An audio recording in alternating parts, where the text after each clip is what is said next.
Plan B ready আছে বললেন মমতা বন্দ্যোপাধ্যায়। শুনানিতে কমিশনের জোড়া ফুলটা হাতছাড়া হয়ে গেলে উনি অন্য ফুল দিয়ে ডিজাইন করে লোগো রেডি করে রেখেছেন। কি বলবেন? পদ্ম ফুলটা রাখেননি তো আবার? দেখুন, এইসব জোড়া ফুল গোটা ফুল চলতেই থাকবে। আজকে ফুল নিয়ে কি করবেন? পার্টির অফিস, পার্টির অ্যাকাউন্ট কিছুই তো নেই হাতে। আর যারা চালাবে এমএলএ এমপি থেকে কর্মী, তারাও নেই সঙ্গে। অস্তিত্ব রক্ষার লড়াই লড়ছেন, স্টেটমেন্ট দিয়ে যে কদিন চলে। মালদায় টাকার পাহাড়, এখনো পর্যন্ত মালদার এক ব্যবসায়ী, তৃণমূল ঘনিষ্ঠ ব্যবসায়ী, 2.5 crore এখনো পর্যন্ত সিজ হলো। বহু ব্যবসায়ী এরকম আছে, নেতারা টাকা তুলেছে, ওদের কাছে দিয়েছে, সেই সোর্সটা খুঁজে বার করা। সাধারণ মানুষ অনেকে জানেন, পুলিশ তো জানেই। ধীরে ধীরে পৌঁছবে হাত, আস্তে আস্তে সারা পশ্চিমবঙ্গ জুড়ে। এই যে সরকারি হাজার হাজার কোটি টাকা এসেছে কেন্দ্র থেকে, তার কোনো হিসাব নেই, তার কোনো খরচের কোথায় খরচা হলো কেউ জানে না। সমস্ত ডিপার্টমেন্টে সেই মানে ফান্ডই নেওয়া হতো যেটা লুট করা যাবে। তাহলে আমাদের পঞ্চায়েত বিভাগেও বহু ফান্ড আছে, তার কাজ করে হিসাব দিতে হবে বলে সে ফান্ডই নেওয়া হতো না। হাজার হাজার কোটি টাকা নিত না, কারণ কি? তা লুটতে পারবে না। সাধারণ মানুষের কাছে টাকাটা যাচ্ছে চিন্তা ছিল না। তো সে যেন শুরু হয়েছে, দেখুন অনেক দূরে ব্যাপার। শুভেন্দু অধিকারীর পিএ কে হত্যাকারী হিসেবে যার নাম উঠে এসছে, তাকে সম্প্রতি উত্তর কলকাতার বিজেপির পোস্টারে দেখা গেছে। আবার সোনাপাপ্পু ঘনিষ্ঠ অজিত দ্বিবেদী, তাকেও ভারতীয় জনতা যুব মোর্চার একাধিক অনুষ্ঠানে রিসেন্টলি দেখা যাচ্ছে। মানুষ জিজ্ঞাসা করছে এ কোন পরিবর্তন? দেখুন, আমাদের মাননীয় রাজ্য সভাপতিও বলেছেন যে অনেক আমাদের পার্টির লোকেরাও ঘনিষ্ঠতা বাড়াচ্ছে ওদিকে। আমি জানি এখানে আশেপাশে বহু লোক আছে কোটি কোটি টাকা নিয়ে ঘুরে বেড়াচ্ছে বিজেপিতে ঢোকার জন্য। টাকা তো সবার ভালো লাগে, কিন্তু এখনো পার্টি এদেরকে ঢুকতে দেয়নি।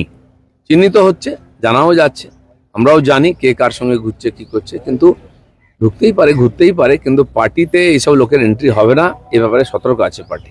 অভিষেক ব্যানার্জি টানা বিদেশ যেতে চাইছেন, আজকে সুপ্রিম কোর্টে তিনি মামলা করেছেন, দ্বারস্থ হয়েছেন যে বিদেশ যেতে চান।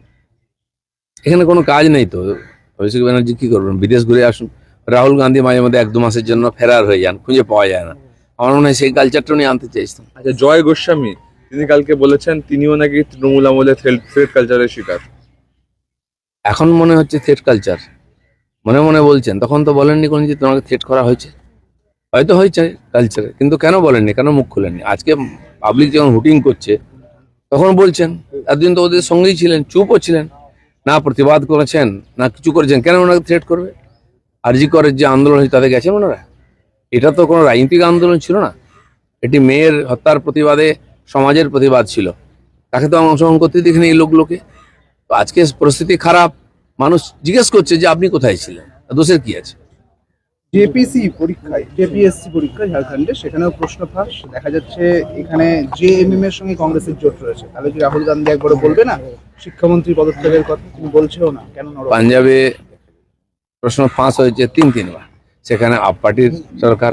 কর্ণাটকে বারবার হয়েছে, সেখানে কংগ্রেসের সরকার। ঝাড়খণ্ডে প্রশ্ন ফাঁস হলো, সেখানে জেএমএম আর কংগ্রেসের সরকার। সেটা প্রশ্ন হবে না। নিটে কেন হলো, তার জন্য মন্ত্রীর পদ থাকছে, সেটা তো হয়ে গেছে, এখন বাকিরা জবাব দিন।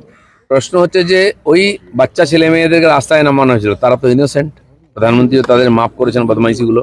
কিন্তু যারা তাদেরকে অপারেট করেছে, তাদেরকে রাস্তায় নামিয়ে নাটক করেছে, সেই লোকগুলোকে জিজ্ঞেস করতে হবে, এবং সেই কটা লোককে খুঁজে বার করতে হবে, আইনের সামনে আনতে হবে, যারা এই ধরনের উৎপাত করেছে। মাদক কারবারের তদন্তে নেমে দক্ষিণ দিনাজপুরেও সেখানে বিপুল টাকার হদিশ মিলেছে। দেখুন, টাকা তো সব জায়গায় আছে, মাদক বলুন, সোনা পাচার, গরু পাচার, পাথর বালি থেকে আরম্ভ করে, এবং সোজাসুজি সরকারি প্রকল্পের টাকা লুট হয়েছে। আমরা জানি, তার জন্য উন্নয়ন হয়নি। আই পর্যন্ত বেরোতো না, এখন সবে বেরোতে আরম্ভ করেছে। প্রতিদিন দেখবেন এগুলো বেরোচ্ছে। পুলিশের কাছেও তথ্য আছে, তারা কিছু করতো না, ভয়ে চাপ ছিল বলে। শুরু হয়েছে, চলবে এখন। আচ্ছা, তসলিমা নাসরিন তিনি বলছেন যে মাদ্রাসাগুলো বন্ধ করে সেকুলার স্কুল করে দেওয়া হোক। আগে উনি এ ধরনের কথা বলেছেন, এখন তো তিনি এক আইন ইউসিসিরও সমর্থন করছেন। এই সরকার যে কাজ করছে তার সঙ্গে উনি একমত হয়েছেন, বঙ্গবাসী একমত হয়েছে, উনি একমত হয়েছেন। ভালো কথা, উনি ওনার মত পরিষ্কার করে বলেছেন। দলের শৃঙ্খলা রক্ষা কমিটি তোলাবাজ নেতা কর্মীদের নিয়ে কি ভাবছি? এদের তো মানুষের কাছে ভুল বার্তা যাচ্ছে। শৃঙ্খলা রক্ষা কমিটি এই জন্য আছে যে পার্টির শৃঙ্খলা কেউ ভেঙেছে কিনা, বাইরে কিছু করলে তার জন্য পুলিশ আছে, তারা দেখবে। আর আমাদেরও বক্তব্য যে আমাদের লোকেরা যদি এই ধরনের কোনো উল্টোপাল্টা কাজে যুক্ত হয়, সাধারণ মানুষের অধিকার আছে তার বিরুদ্ধে কমপ্লেন করা, পুলিশও কমপ্লেন করা, পার্টিকে জানানো, পার্টি তার ব্যবস্থা নেয়। অলরেডি 200-250 লোককে আমরা সাসপেন্ড করেছি এবং এই প্রক্রিয়া চলবে। দলে তৃণমূলের বেনিডাল আটকানো কিভাবে সম্ভব? না পার্টির পুরো সিস্টেম আছে, যে কেউ কাউকে প্রধান আমাদের প্রেসিডেন্ট বলে দিয়েছেন কাউকে না হবে না, তো কাউকে আমরা জয়েন করাচ্ছি না।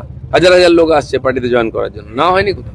বাংলার রাজনৈতিক চেতনার মজ্জায় দুর্নীতি, এই অবস্থায় নেতাকর্মীদের বাঁচিয়ে রাখবেন কিভাবে? বিজেপি সারা ভারতবর্ষে ক্ষমতায় এসছে, সব জায়গায় দুর্নীতি ছিল, বড় নেতারা জেলে গেছেন, কিন্তু বিজেপি ডুবে গেছে বা দুর্নীতিতে নিমজ্জিত হয়েছে এটা কেউ বলতে পারবে না। এটা ঠিকই যে একটা বিশেষ পরিস্থিতির ভিতর দিয়ে আমরা যাচ্ছি, এই সংক্রমণ কাল, এই সময়টা পার করাতে হবে। তার জন্য পার্টি বিভিন্ন স্তরে বৈঠক নিচ্ছে, কমিটি তৈরি করেছে, বিধায়কদের নিয়মিত মিটিং হচ্ছে, মন্ত্রীদের মিটিং হচ্ছে, জেলা স্তরে প্রদেশ স্তরে যারা নেতা আছেন তাদের মিটিং হচ্ছে, একদম নিচের স্তর পর্যন্ত প্রশিক্ষণ বর্গ হয়ে গেল আমাদের। এক একটা মণ্ডলীতে 150 সংখ্যার লক্ষ লক্ষ কার্যকর্তাকে যারা পার্টিতে নেতৃত্ব দিচ্ছেন তাদের নিয়মিত প্রশিক্ষণ এবং তাদের উপরে নজরদারিও চলছে। প্রত্যেক পার্টিতে কিছু ভালো মন্দ লোক থাকে, কিছু উল্টাপাল্টা হয়ে যায়, খারাপ 2-4টা লোক হয়ে যায়, কিন্তু এটা দিয়ে বিজেপিকে চেনা যায় না।